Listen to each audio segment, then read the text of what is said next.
Launched in 1977, the Atari video computer system turned 4 years old in 1981.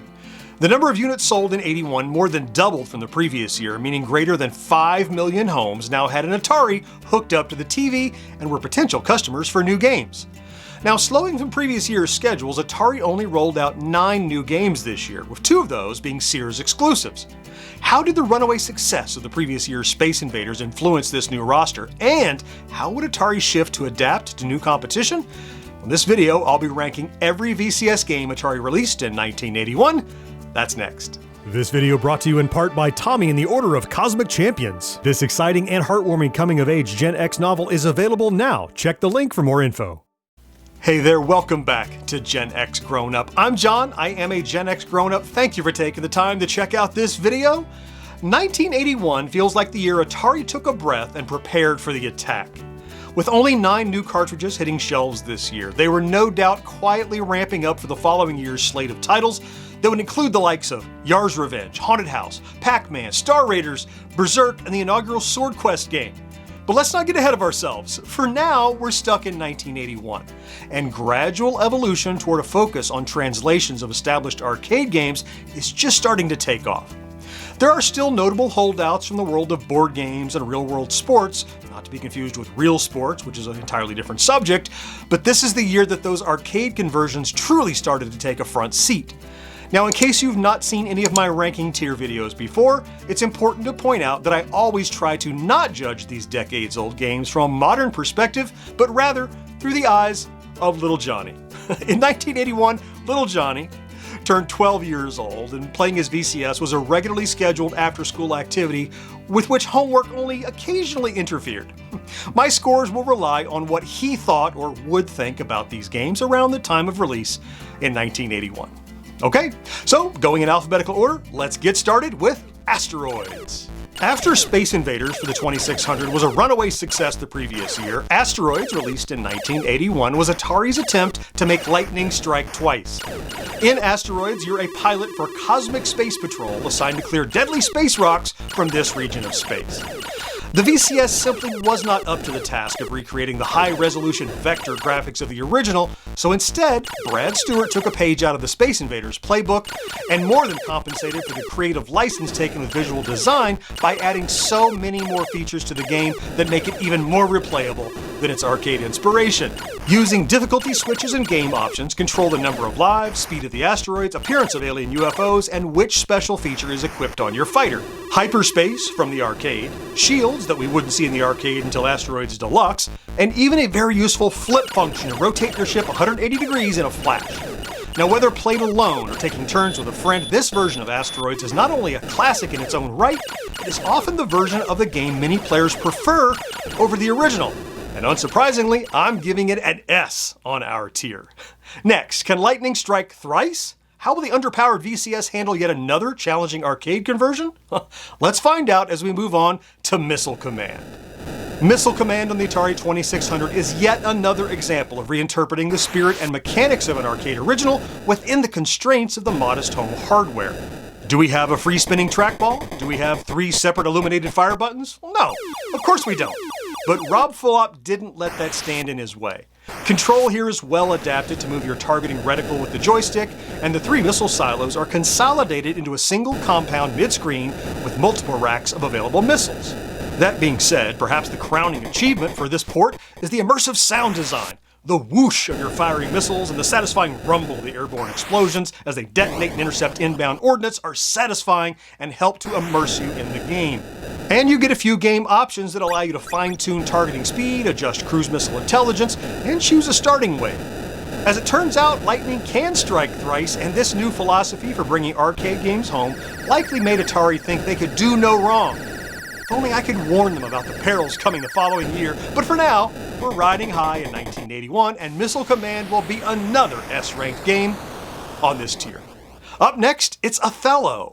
Othello on the Atari VCS follows in a long line of board games turned into video games for the console. Take turns placing your disc on the board to outflank your opponent and claim his discs as your own and end the game with more your color than theirs left on the playfield. Credited to Ed Logg and Carol Shaw, the latter of which had done board game conversions already on the system, Othello takes 2 steps forward and 1 step back. In terms of the game itself, Othello satisfies all the requirements and rules of the original board game, which is to be expected, but ends up taking a downgrade in the graphics department. Just the previous year, Shaw wrote checkers for the system, where the board looked like a board and the checkers were round, but this time around the playfield is a simple grid, which is not so bad, but the pieces are little boxes rather than nice rounded discs. It's a little thing, but the sharp boxy edges remind you this is a computer game and reduces what little immersion might be possible.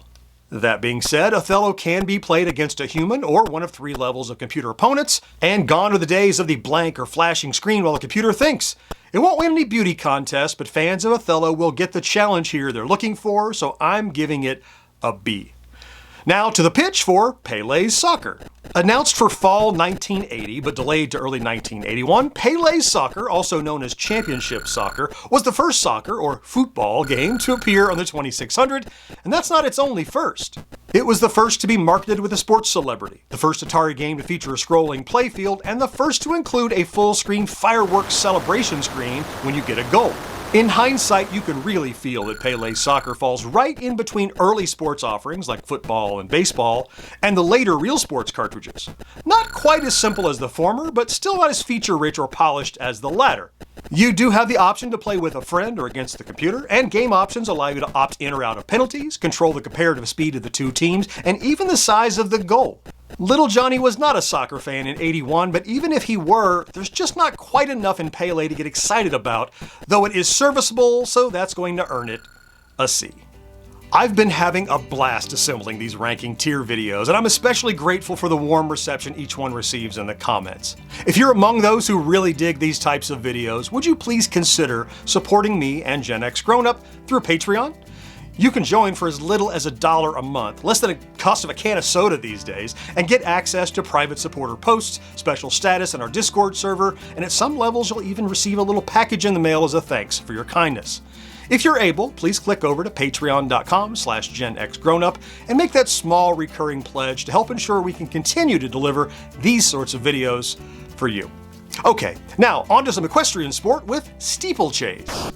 Steeplechase is one of 3 games Atari produced exclusively for Sears, and maybe more importantly, one of the precious few titles that allow for 4 players simultaneous play using the paddle controllers. The goal is simple, and even if you've never played, you can probably figure it out from a static screenshot. You take control of one of 4 horses in a steeplechase race, and using your controller, choose the height and timing of each jump to avoid hitting the obstacles in order to maximize your speed. In my favorite bit of trivia I learned from reading the manual for this video, did you know the 4 horses have names? From top to bottom we have Little Dictator, Just Missed, Absent Mind, and Little Devil. The manual suggests the different horses have their own personalities, but that doesn't seem to be translated at all to the game, as each steed handles the same. There are some game variations that allow you to control the skill of computer-controlled horses and change the hurdles from uniform to random spacing, but aside from that, each run ends after 3 minutes, and the player to have made it farthest across the screen wins. I must admit that I have a soft spot for Steeplechase, but if I'm being honest, it really is a one-trick pony. Sorry, had to do that one. And that's gonna plop it right in the middle as a C-tier game. Okay, from the track to the stars, it's time now for Stellar Track. Stellar Track on the Atari 2600 earns a special bonus award this tier as the game most likely to be dismissed at first glance.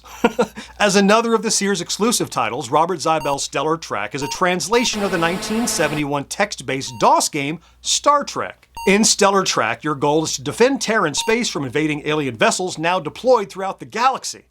At your disposal, a warp drive for navigation, energy-based phasers, photon torpedoes, and an array of long and short-range sensors to scan surrounding space. And I hope all of that invokes some vivid imagery for you, because the game doesn't lift a finger to help you visualize this conflict.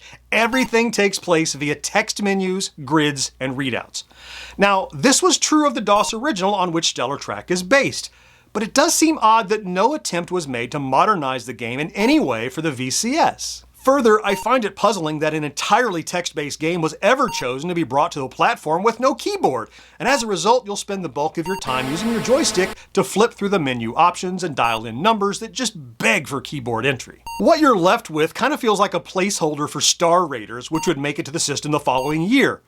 As a result of all this, Stellar Trek requires the player to do even more heavy lifting with their imaginations than usual, and that's not going to appeal to a lot of players.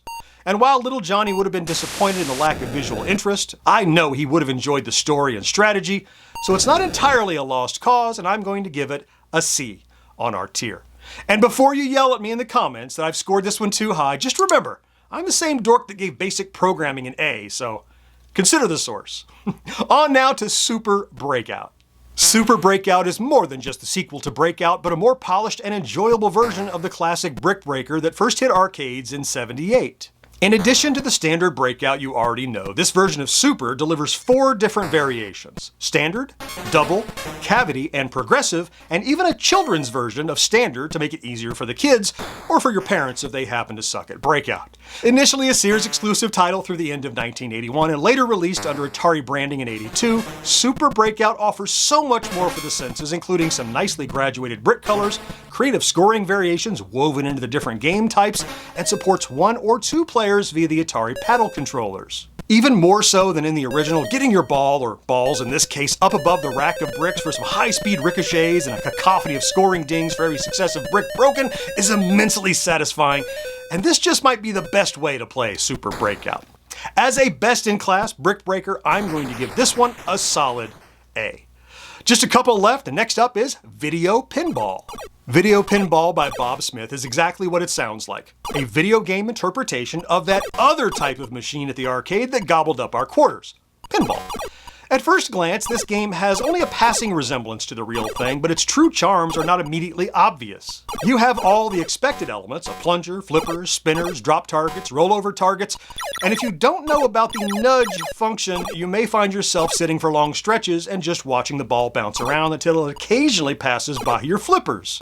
But through the miracle of reading the instructions, you'll find that if you hold down the red fire button on your joystick, you can now nudge the table in any direction to influence your ball's trajectory. Now, of course, this must be used sparingly to avoid a tilt, but once you master it, you can start to really work the table and amass some phenomenal scores. Video Pinball offers just 1 table and only a little variety in terms of scoring rules and extra drain holes at the higher difficulty setting, but the more you play, the more you'll find the joy in big multipliers and last-second saves, so I'm going to place Video Pinball squarely in the B category.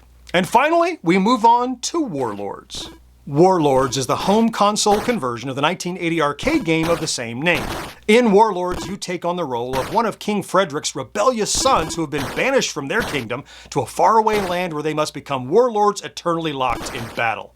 In a bit of a combo of Pong and Breakout, 1 to 4 players use their paddle controllers to simultaneously defend their own corner's castle while also working to destroy that of their opponents. Last warlord standing wins. A few variables can be thrown into the mix, such as choosing the speed of the ball and controlling the ability to catch the ball mid-flight. And while this version does lack the dragon that appears mid-screen in later rounds, the core gameplay experience is quite well preserved here. If you've ever played and enjoyed a 4-player game on the Atari VCS, this is likely the one. As a 1-player game, it's pretty good, but the enjoyment ramps up the more human opponents are gathered around the TV. From moment to moment, you may be working together to take down a foe, and then quickly shift allegiances when you become the threat, until ultimately you're able to down all of your opponents and claim victory over the land. Warlords is a must-have for any paddle-wielding Atari owner and has earned a very solid A on this year's tier. And that's all 9 cartridges Atari released for the VCS in 1981. And notice the standouts, the arcade conversions. And this is no coincidence. As we'll see as we move into the next couple of years, Atari leaned in heavy on ports, the same way movie studios today rely on remakes and sequels. Take a known commodity and do it over again. And just like with film, that works some of the time, but it's got to be done right. A lesson Atari will soon learn, but I'm getting ahead of myself. Those are topics we'll explore in the next entry in this series when we move on into 1982. I hope you'll come back again for that one. Meanwhile, I'll place links to some past and eventually future videos of this type here and here for you to enjoy right now. I certainly hope you found something to enjoy in this video though, and I can't wait to talk to you again next time. Bye-bye.